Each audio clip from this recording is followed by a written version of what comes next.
Page 109. Activity 2. Previewing vocabulary. Nouns. Cost of living. Daycare center. Flexibility. Homemaker. Maternity leave. Opportunity. Policy. Verbs. Benefit. Can afford. Can't afford. Transfer. Volunteer. Adjective. Flexible. Page 109. Activity 3. Taking notes on examples. 1. Women today are working in professions that were not as open to them 30 or 40 years ago. To give just one example, today more than half the students in American medical schools are women. Women today are working in professions that were not as open to them 30 or 40 years ago. To give just one example, today more than half the students in American medical schools are women. 2. Most American homes don't have a full-time homemaker anymore, and that creates new problems for families. Problems like who takes care of babies and old people, who shops, cooks, and cleans, who volunteers at the children's school, and so on. Most American homes don't have a full-time homemaker anymore, and that creates new problems for families. Problems like who takes care of babies and old people, who shops, cooks, and cleans, who volunteers at the children's school, and so on. 3. In some countries, companies are required by law to give new parents a paid vacation when they have a new baby. Canada, for instance, has a law like that, but the United States does not. In some countries, companies are required by law to give new parents a paid vacation when they have a new baby. Canada, for instance, has a law like that, but the United States does not.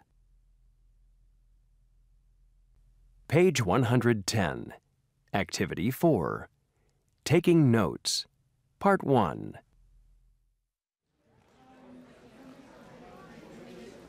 Have you ever seen the old television show Father Knows Best?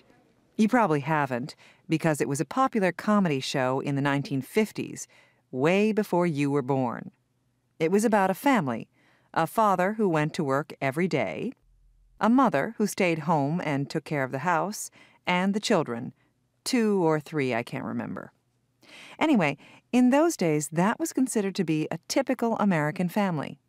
But today, the American family is very different. First, families are smaller today than before.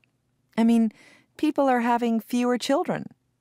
Second, more and more children are growing up in single-parent families, families with only a mother or only a father. I'm not going to go into the reasons for that here because I want to focus on the third and biggest change in the American family, the role of married mothers and the effects of this new role. Consider these statistics. In the 1950s, only 11% of married mothers worked outside the home. In 2002, about 70% of mothers were employed. Why is that? Well, there are 2 important reasons. The first one, very simply, is that they need the money. These days, the cost of living is so high that most families need 2 salaries in order to make ends meet. The other reason why married mothers are working in larger and larger numbers is that they have more opportunities than they did 30 or 40 years ago. There are laws in the United States that give women the same opportunity as men to go to college and get jobs. As a result, women today are working in professions that were not as open to them 30 or 40 years ago. To give just one example, today, more than half of the students in American medical schools are women. So, to summarize so far, we've seen that the American family has changed dramatically since the days of those old television shows. In the typical two-parent family today, both the father and the mother have jobs. This means that most American homes don't have a full-time homemaker anymore. And that creates new problems for families. Problems like who takes care of babies and grandparents, who shops, cooks, and cleans, who volunteers at the children's school, and so on. Page 111, Activity 6, Taking Notes, Part 2. To help families with working parents deal with these new problems, some American businesses have introduced new programs and policies to make it easier to work and raise children at the same time. Let me give you 5 examples of these policies and programs. The first policy is paid maternity leave. What we're talking about is a woman taking time off from work when she has a baby. American law requires companies to give a woman up to 12 weeks of leave when she has a baby.